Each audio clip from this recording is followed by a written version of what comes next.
Hello and welcome back to my another tutorial. In this tutorial, I'm going to share with you how to download and install Google Fonts in your computer. So let's take a look how to do that.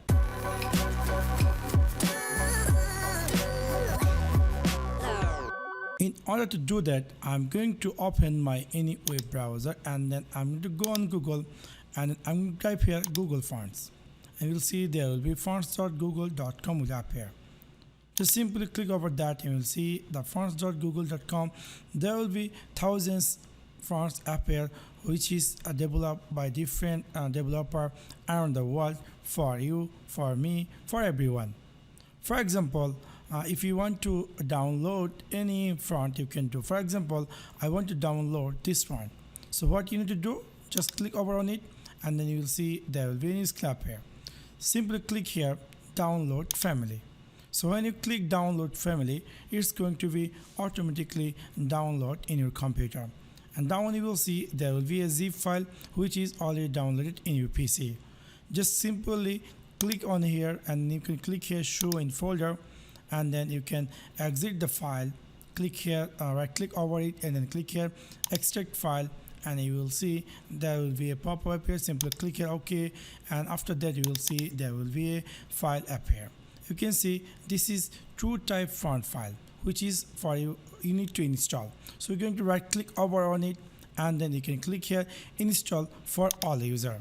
After click here install for all user, this font is going to be installed everywhere in your computer. For example, it's going to be installed in your Word, it's going to be installed in your Excel, PowerPoint, Adobe, any Adobe product, or anywhere wherever is font available. So from now you can easily use this font anywhere in your computer.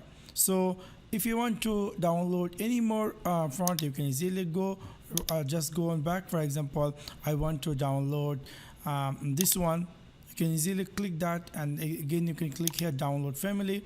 It's going to automatically download. Just right click over it, click here show in folder and exit the file, and then click here OK. You can see this is the file, and then you can see this is a true type font file. You will see there will be many, some font there will be maybe 10 or 5 true type font files. So you have to click all of them and then click here install for all user, and those text file, those font style going to be installed in your PC, and later on you can easily use all those font in your Microsoft Word, Excel, PowerPoint, or any other Adobe product, or wherever the text style is appear, you can easily choose all of them. So this is how you can easily download and install Google Font in your computer. So that's for now. Thanks for watching my video. See you next one.